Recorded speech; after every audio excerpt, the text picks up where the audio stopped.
ప్రధానంగా అడుగుతున్నది చేతికి పని ఉందా? మా నిరుద్యోగులేమో అమాయకులు, ప్రతి ప్రభుత్వం ఎమ్మడబట్టం, వాడు 4 రోజులు వాడు ఎమ్మడి తిరగటం, ఓట్లు వేపించటం, మళ్ళీ మోసం చేసిండని తిరగటం. మళ్ళీ ఇంకోటి ప్రభుత్వాన్ని ఇప్పుడు టీఆర్ఎస్ కేసీఆర్ ఉద్యోగాలు ఇస్తాడని మొత్తం తెలంగాణ యువత మొత్తం నిరుద్యోగులు అంటే ఎవరు సార్? తెలంగాణ 90-80% మన బీసీ ఎస్సీ ఎస్టీ ప్రజలు ఉంటారు. కేసీఆర్ తోటి ఉద్యోగాలు వస్తాయని అటు 10 ఏళ్ళు తిరిగినారు. ఆడ ఉద్యోగాలు రాయేసరికి రేవంత్ రెడ్డి అమ్మడి పడ్డారు. రేవంత్ రెడ్డి 6 నెలలు కాగానే మోసం చేసిండు అన్నారు. ఇప్పుడు వీళ్ళంతా బీజేపీ అమ్మడి పడాలి రేపు. కానీ 80-90% మంది నిరుద్యోగులు చదువుకున్న బీసీ ఎస్సీ ఎస్టీలు కదా, తమకి తగ్గ ప్రభుత్వాన్ని తయారు చేసుకోవాలని నిరుద్యోగులు అనుకుంటారా? అనుకోవట్లేదు. తమకి తగ్గ అంటే బీసీ ఎస్సీ ఎస్టీల రాజ్యం వచ్చినప్పుడు ఆ ఉద్యోగాలు వస్తాయని అది జ్ఞానం కోల్పోయారు. ఇప్పుడు నిరుద్యోగుల్ని మోసం చేయడం అంటే ఇక్కడ ఏంటంటే ఉపాధి రంగం అని ఒకటి ఉన్నది సార్. అందరి చేతికి పని కావాలి. ఓకే, తెలంగాణలో 1 కోటి మంది లిటరల్గా శ్రామికులు సార్. తెలంగాణలో అడ్డా మీద కూలీలు కావచ్చు, ఎనీ టైప్ ఆఫ్ వర్కర్స్ 1 కోటి మంది బీసీ ఎస్సీ ఎస్టీలు శ్రమిస్తారు రోజు. ఈ రోజు 1 కోటి మంది శ్రమించినప్పుడు ఆ శ్రమించేటువంటి 1 కోటి మంది ప్రజలు ఎవరైతే ఉన్నారో ఆ 1 కోటి మందికి ఈ తెలంగాణ ప్రభుత్వం ఏమిచ్చింది అని అడుగుతున్నాను నేను. ఎందుకంటే మీరు బడ్జెట్ అంటున్నారు సార్, నేను ఒక క్వశ్చన్ వేస్తున్నా. 2,50,000 కోట్ల రూపాయలు ఏదో ఉన్నది వాళ్ళ దగ్గర. ఈ 2,50,000 కోట్ల రూపాయల బడ్జెట్ అసలు ఎక్కడి నుంచి వస్తుంది? నాకు వచ్చినది ఉత్పత్తి వర్గాల నుంచి. ఎవరి దగ్గర నుంచి 2 లక్షలు 3 లక్షల కోట్ల రూపాయలు రాబడుల రూపంలో తెలంగాణ ప్రభుత్వానికి తెలంగాణ నుంచి వచ్చే 3 లక్షల కోట్ల రూపాయల డబ్బు అనుకుంటే ఈ డబ్బు ఎక్కడి నుంచి వస్తుంది అని అంటే రోజు పనిచేసేటువంటి నిరంతర శ్రామికులైనటువంటి 1 కోటి మంది పనిచేసే శ్రామికుల నుంచి పైసలు వస్తున్నాయి తెలంగాణ ప్రభుత్వానికి. ఒక్కటే డిపార్ట్మెంట్ లిక్కర్ అనే మద్యం అనేటువంటి డిపార్ట్మెంట్ నుంచి 40,000 కోట్ల రూపాయలు వస్తున్నాయి తెలంగాణ ప్రభుత్వానికి ట్యాక్స్ రూపంలో పర్ ఇయర్. 40,000 కోట్లలో 30,000 కోట్ల పైగా మా ప్రజలు తాగుతారు. డౌట్ ఏముంది? ఎలాంటి డౌట్ లేదు. ప్రపంచంలో ఏదైనా డౌట్ ఉంది కదా, ఇది మాత్రం డౌట్ లేదు. 30,000 కోట్ల రూపాయలు రోజు శ్రమించే బీసీ ఎస్సీ ఎస్టీలు రేవంత్ రెడ్డికి 30,000 కోట్ల రూపాయల పైసలు కడుతున్నాం మేము ఎవ్రీ ఇయర్. మాకు ఏమి ఇచ్చిండు విద్యకి? ఇందులో 7% ఉంది. మాకు వైద్యానికి ఏమి ఇచ్చిండు? 3.9%. అంటే 10% కూడా విద్యకి వైద్యానికి వేయలే. చాలా మంది అనుకుంటారు కదా 10% పైసలు విద్యకి వైద్యానికి ఖర్చు పెట్టగానే అమ్మో ఈ పైసలన్నీ మాకు మందులకు ఎక్స్రేలకు అనుకుంటారు. పచ్చి బోగసు. ఆడ ఎంప్లాయీస్ ఉంటారు, జీతాలు ఇవ్వాలా. అవును. హాస్పిటల్ మెయింటెనెన్స్కి జీతాలు ఇవ్వాలా. అవును. స్కూల్ టీచర్లకి జీతాలు ఇవ్వాలి. కొత్త రిక్రూట్మెంట్ అంటే వాళ్ళకి ఇవ్వాలి. అంటే ఈ పైసలన్నీ వాళ్ళకి ఇచ్చినప్పుడు పిల్లగాడు చదువుకోవడానికి పుస్తకాలకో, పిల్లగాడి యూనిఫామ్కో, స్టూడెంట్కి సంబంధించిన నిపుణతకో కాదా పైసలు? బిల్డింగ్ లేకపోతే హాస్పిటల్కి వచ్చినోడికి ఎక్స్రేకో మందులకో కాదు.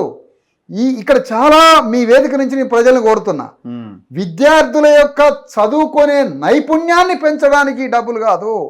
విద్యారంగం అంటే ఆ విద్యారంగంలో ఉన్నటువంటి ఉద్యోగస్తులకి జీతాలకి, ఆ విద్యారంగంలో ఉన్నటువంటి అనేక దానికి జరుగుబడేటువంటి ఖర్చులకి, వైద్యం అంటే వైద్యంలో ఉన్నటువంటి అక్కడ ఉన్నటువంటి డిపార్ట్మెంట్కి జీతాలు ఇవ్వడానికి, ఇవన్నీ పోను ఈ పైసలు విద్యా వైద్యానికి ఏం ఉపయోగపడతాయని నేను అంటున్నా. అంటే 7%, 3%, 10% కూడా ఈ బడ్జెట్లో డబ్బులు పైసలు ఖర్చు పెట్టకుండా ఒక మామూలు రైతు ఉంటాడు సార్, 4 ఎకరాల రైతు ఉంటాడు. ఆ 4 ఎకరాల రైతుకి ₹1,00,000 రుణమో ఏదో పోయి ఉంటుంది, లేదా సంవత్సరానికి 4,000 ఏదైనా పంట బీమా అది రైతు బంధు లాంటిది వస్తుంది. మరి వాళ్ళ ఇంట్లో ఆరోగ్యం బాగాలేక గుండెనో కార్జమో కిడ్నీయో ఏదైనా రోగం వచ్చి సంవత్సరానికి ప్రతి కొంప నుంచి సంవత్సరానికి ₹1,00,000 ప్రైవేట్ హాస్పిటల్కి దారపోస్తాడు. ఉన్న ఎకరం బొంద మీద వేసుకోవడానిక ఉన్న ఎకరం ఉన్న ఎకరం పోతుంది. ₹1,00,000 హాస్పిటల్ కట్టాలా? మరి నువ్వు ఇచ్చేటువంటి రైతు బంధు ఇంకో దేనికి? అది ఏం ప్రయోజనం దాంతో? పిల్లగాళ్ళు తెలంగాణలో గవర్నమెంట్ స్కూల్స్, మనొక స్కూల్ పడితే వర్షం వస్తే కూలిపోయేటట్టుంది. ఒక దాంట్లో టీచర్ లేదు, బెంచీలు లేవు, బల్లలు లేవు, చదువుకోవడానికి ఏమీ లేదు. ఈ స్కూల్స్ని ఎందుకు అప్గ్రేడ్ చేయట్లేదు? ఎందుకు నాణ్యమైన స్కూల్స్గా మార్చట్లే? ఏమైనా కదా మోడల్ స్కూల్స్ పెడతాం, లేకపోతే మండలానికి ఒక స్కూల్ పెడతాం, లేకపోతే ఏంది అది? మండలానికి స్కూల్ ఎవడు పెట్టమని నేను మండలానికి కోరింది? అంటే మండలంలో 1,00,000 మంది ఉంటే 1,00,000 మందిలో 100 మందికి చదువు చెప్తాను. మేం కోరేది ఒకటే, ఈ ప్రభుత్వాన్ని విద్యని వైద్యానికి 40 నుంచి 50% పైసలు ఇస్తే మా బిడ్డలంతా బాగుపడతారు. ఇప్పుడు ఈ హామీలు ఎట్లా నెరవేర్చాలండి? ఏం హామీ? మీరు ఫస్ట్ ఇయర్ కే గుద్ది చంపండి అంటే ఎట్లా? ఇంకా ఉన్నది కదా, 4 ఏళ్ళ బడ్జెట్ ఉన్నది కదా. నేను ఒకటే అంటున్నా, మరి రైతు ఇప్పుడు ఈ రైతులకు సంబంధించినవన్నీ చేయాలి కదా. ఒకటి వీళ్ళు ఇచ్చిన 6 గ్యారంటీలు చేయాలి కదా. అవును సార్. మరి ఇవన్నీ ఎట్లా? 6 గ్యారెంటీలే నాకు బొందలేదు. ఇప్పుడు నిరుద్యోగ భృతి ఏమైంది సార్? కాంగ్రెస్ మేనిఫెస్టో ఉంది కదా, దాంట్లో నిరుద్యోగ భృతి ఏమైంది? లేకపోతే అనేక రకాల పథకాలు ఉన్నాయి అందులో. మీకు ఎన్ని హామీలు? 430 హామీలు ఉన్నాయి.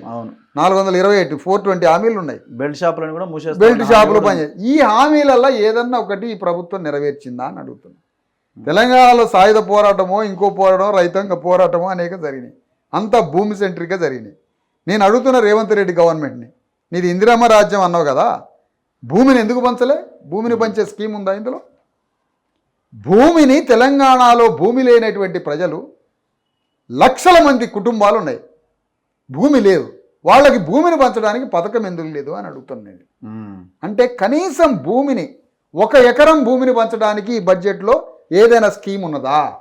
భూమి లేదు. అందరం పని చేసుకోవడానికి ఇక్కడ డిమాండ్ ఎంత ఉందో తెలుసా సార్? 50 లక్షల మంది నిరుద్యోగులు ఉన్నారు తెలంగాణలో. 50 లక్షల మంది. 50 లక్షల మంది నిరుద్యోగులకి ఈయన జాబ్ క్యాలెండర్ ఏమి ఇస్తాడట? జాబ్ క్యాలెండర్ ఏది చెప్పండి? జాబ్ క్యాలెండర్ ఏమని ఇస్తాడు 50 లక్షల మందికి? 50 లక్షల మంది నిరుద్యోగులకి జాబ్ క్యాలెండర్ కాదు ఇవ్వాల్సింది. మా అమాయకులేమో 1,00,000 ఉద్యోగాలు 10,000 టీచర్లు అడుగుతారు. కానీ నేనేమని అడుగుతున్నానంటే, ఈ ప్రభుత్వం ఏం చేస్తుందంటే ఇది వయ్యారంగా సింగారించుకుంటుంది ఈ ప్రభుత్వం. దేనికి? హైదరాబాద్ నగరానికి పచ్చటి చీర కట్టాలి, మంచి చీర. ఎందుకు? అంబానీ అదానీలు వచ్చి ప్రేమలేఖ రాయాలి హైదరాబాద్కి. ఇప్పుడు హైదరాబాద్కి ప్రేమలేఖ రాయాలి కదా.